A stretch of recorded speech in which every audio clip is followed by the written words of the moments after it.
قاسو کے اشارے پر گلوریا گاڑی اندر لے گئی۔ وہ خاصا وسیع و عریض احاطہ تھا۔ وہاں 2 ٹرک اور ایک ٹویوٹا جیپ پہلے سے موجود تھی۔ کچھ فاصلے پر 2 منزلہ عمارت تھی۔ قادر بخش پہلے سے ہمارے استقبال کے لیے کھڑا تھا۔ احاطے کے مختلف گوشوں میں مسلح محافظ تھے۔ گلوریا نے سرسری انداز میں ارد گرد کا جائزہ لیا، پھر آہستہ سے بولی، قادر بخش نے تو خوب اپنے قدم جما لیے ہیں۔ تھوڑی دیر بعد ہم قادر بخش کے پرتکلف ڈرائنگ روم میں بیٹھے کافی پی رہے تھے۔ قادر بخش پیچھا جا رہا تھا۔ لگتا تھا وہ گلوریا سے بہت زیادہ مرعوب ہے۔ میری طرف اس نے ایک دفعہ بھی نہیں دیکھا تھا۔ اب بتائیے کیا پریشانی ہے آپ کو؟ قادر بخش گلوریا سے مخاطب ہوا۔ پریشانیاں ہیں۔ پولیس اور دوسری خفیہ ایجنسیز کے ساتھ ساتھ اپنے لوگ بھی دشمن ہو رہے ہیں۔ پھر اس نے میری طرف اشارہ کیا۔ یہ کامران ہے۔ میں جانتا ہوں میڈم، قادر بخش نے کہا، میں پہلے بھی ان سے مل چکا ہوں۔ اس نے مسکرا کر میری طرف دیکھا۔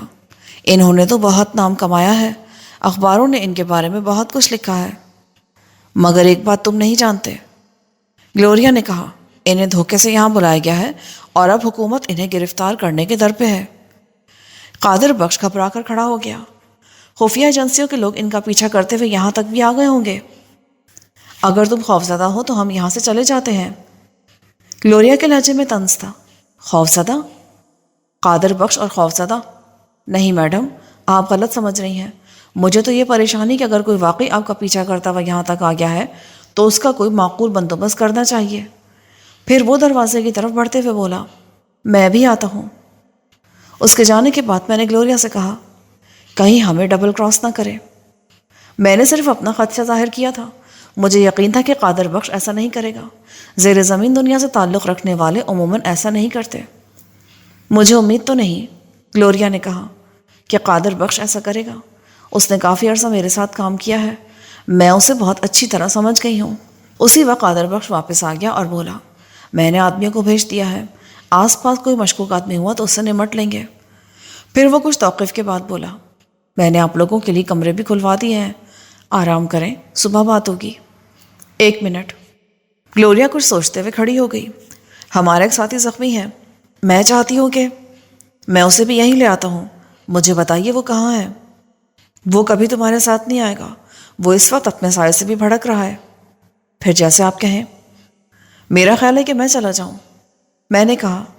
نہیں کامران، گلوریا نے نفی میں سر ہلایا، وہاں جانے میں تمہارے لیے زیادہ خطرہ ہے۔ کچھ لوگوں کو اس جگہ کا علم بھی ہے، اس بات کا امکان ہے کہ وہ لوگ تمہاری طاق میں بیٹھے ہوں۔ میں قادر بخش کو ساتھ لے کر چلی جاؤں گی۔ مگر تمہیں تو اس جگہ کا علم نہیں ہے۔ یہ کوئی پرابلم نہیں، تم جانتے ہو نا، مجھے تم رستہ سمجھا دو۔ آخر گلوریا کے اصرار پر میں نے اسے اچھی طرح وہاں کا پتہ سمجھا دیا۔ وہ تو اسی وقت جانا چاہ رہی تھی مگر میں نے اسے روک لیا۔ صبح ہونے میں زیادہ دیر نہیں تھی۔ میں نے اس سے کہا کہ تم یہاں سے 1 گھنٹے بعد نکلنا۔ قادر بخش کے علاقے پر ویسے بھی پولیس کی نظر تھی کیونکہ وہ علاقہ جرائم کا گڑھ تھا۔ میں اور گلوریا باتیں کرتے رہے۔ اس نے قادر بخش سے کہا تھا کہ اس وقت تک تم اپنی نیند پوری کر لو۔ اس دوران میں نے 2 دفعہ کافی پی۔ مسلسل بے خوابی اور بھاگ دوڑ سے میرا جسم ٹوٹ رہا تھا مگر نیند نہیں آ رہی تھی۔ بس ذہن بالکل خالی ہو کر رہ گیا تھا۔ ایک ملازم نما شخص کافی کے برتن اٹھانے آیا تو گلوریا نے اس سے پوچھا، قادر بخش کہاں ہے؟ دادا کہیں جانے کی تیاری کر رہا ہے۔ تمہیں کیسے معلوم کہ وہ کہیں جا رہا ہے؟ اس نے اکو اور فیضی کو بلایا ہے۔ دادا جب کسی خطرناک کام پر جاتا ہے تو انہی دونوں کو ساتھ لے کر جاتا ہے۔ اچھا ٹھیک ہے، تم جاؤ، میں نے اس سے کہا تو وہ خالی برتن اٹھا کر چلا گیا۔ تھوڑی دیر بعد قادر بخش نمودار ہوا۔ وہ اب بھی شلوار قمیض میں ہی ملبوس تھا مگر ایک کوٹ کا اضافہ بھی ہو گیا تھا۔ اس نے گلوریا سے کہا، میں تیار ہوں میڈم، مجھے کوئی ریوالور دے دو، سائلنسر بھی فٹ ہو تو اچھا ہے۔ گلوریا نے اٹھتے ہوئے کہا۔ قادر بخش نے ایک آدمی کو سائلنسر والا ریوالور لانے کو کہا۔ چند منٹ بعد ایک آدمی بہترین قسم کا ماؤزر لے آیا۔ گلوریا نے ریوالور کو الٹ پلٹ کر دیکھا، اس کا چیمبر چیک کیا اور مطمئن ہو کر اسے اپنی جیکٹ کے اندرونی جیب میں رکھ لیا۔ ان لوگوں کی روانگی کے بعد ایک ملازم سے معلوم کر کے میں کمرے میں چلا گیا۔ کمرہ خاصا کشادہ تھا۔ وہاں ایک کنگ سائز ڈبل بیڈ اور 2 کرسیاں رکھی تھیں۔ میں جوتے اتار کر بستر میں گھس گیا اور دیر تک کروٹیں بدلتا رہا۔ پھر نہ جانے کب مجھے نیند آ گئی۔ نیند میں بھی مجھے تیمور اور گلوریا کا ہی خیال تھا۔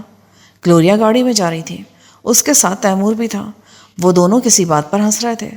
اچانک پولیس کی ایک موبائل نے ان کا راستہ روک لیا۔ گلوریا نے چیخ کر کہا کہ میرا راستہ چھوڑ دو۔ وہ انسپیکٹر ہنسنے لگا۔ مجھے یہ دیکھ کر حیرت ہوئی کہ وہ انسپیکٹر ونود پانڈے تھا۔ گلوریا گاڑی سے اتری تو پانڈے نے گلوریا کے پیر پکڑ لیے اور معافی مانگنے لگا۔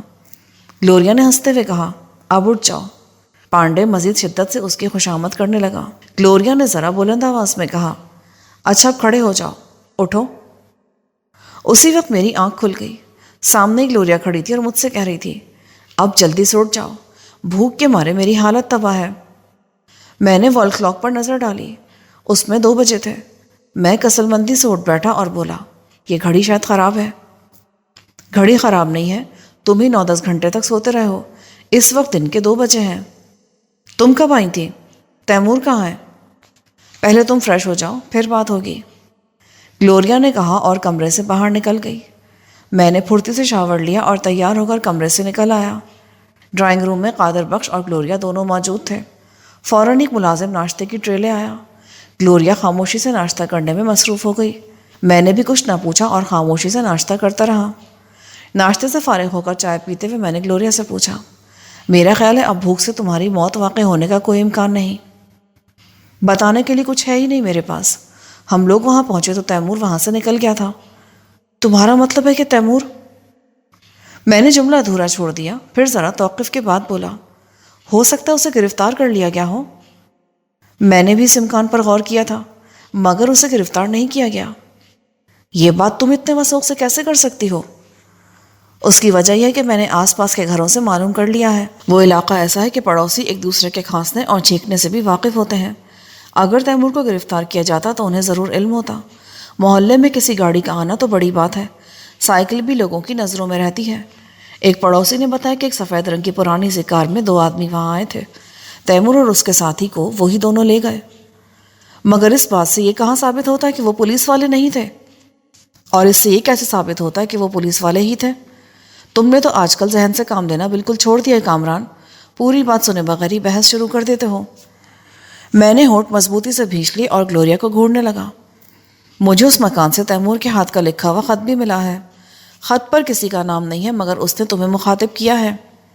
یہ کہتے ہوئے گلوریا نے جیب سے ایک مڑا توڑا کاغذ نکالا اور اسے میری طرف بڑھا دیا۔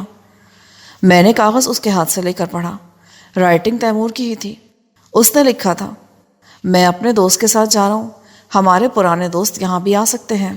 مجھے اطلاع مل گئی تھی کہ انکل نے تمہیں دھوکہ دیا ہے، اب ان کے آدمی تمہاری تلاش میں ہیں۔ میری صحت کافی بہتر ہے، امید ہے کہ 1-1.5 ہفتے میں پہلے کی طرح چاق و چوبند ہو جاؤں گا۔ میری گمشدگی کی وجہ سے پریشان مت ہونا، بھابھی کو میری طرف سے سلام۔ خط پڑھ کر مجھے بے اختیار ہنسی آ گئی۔ اس نے کرنل کو انکل کا نام دیا تھا اور پولیس والوں کو پرانا دوست ظاہر کیا تھا۔ خط میں کسی کا نام نہیں تھا، کچھ واضح نہیں تھا۔ اگر یہ خط پولیس والوں کے ہاتھ لگتا بھی تو وہ کچھ بھی نہیں سمجھ سکتے تھے۔ اس نے گلوریا کو بھی بھابھی کا نام دیا تھا۔ مجھے ایک مرتبہ پھر ہنسی آ گئی۔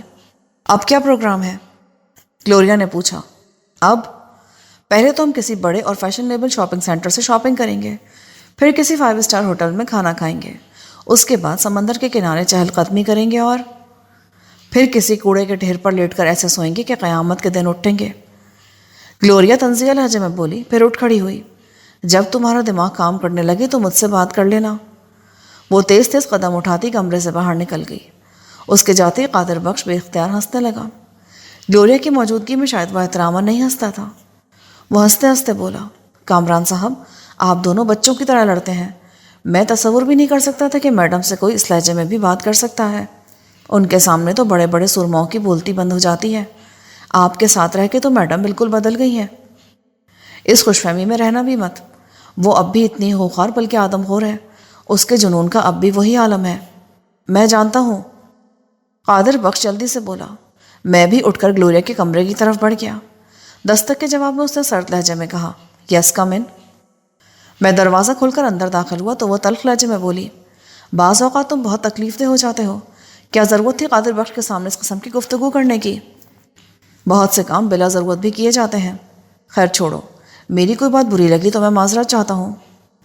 گلوریا نے مجھے غور سے دیکھا کہ کہیں میں اس سے مذاق تو نہیں کرا، مگر میرے چہرے پر سنجیدگی دیکھ کر وہ بھی سنجیدہ ہو گئی اور بولی، ہمیں پہلے ونود پانڈے کی فکر کرنی چاہیے۔ زیادہ امکان اس بات کا ہے کہ وہ نکل گیا ہوگا، ممکن ہے مائیکل بھی اسی کے ساتھ چلا گیا ہو۔ یہ کیسے معلوم ہوگا کہ وہ لوگ ابھی اسی ملک میں ہیں یا جا چکے ہیں؟ مائیکل نے یہاں کے مقامی لوگوں کو بھی ہائر کیا ہے، اس کے بارے میں تو قادر بخش سے بھی معلوم ہو سکتا ہے۔ پھر وہ مسکرا کر بولی، ویسے شاپنگ والی بات میرے دل کو لگی تھی، میرے خیال میں شاپنگ کر ہی لی جائے، مجھے بھی کچھ چیزوں کی ضرورت ہے۔ پھر تم شاپنگ کراؤ، میں قادر بخش سے کچھ اگلوانے کی کوشش کرتا ہوں، یوں بھی کسی پبلک پلیس پر جانا میرے لیے مناسب نہیں ہے، کچھ شاپنگ میرے لیے بھی کر لینا۔ گلوریا نے ایک نظر اپنے سراپے پر ڈالی اور اپنا ہینڈ بیگ اور گاڑی کی چابی اٹھا کر روانہ ہو گئی۔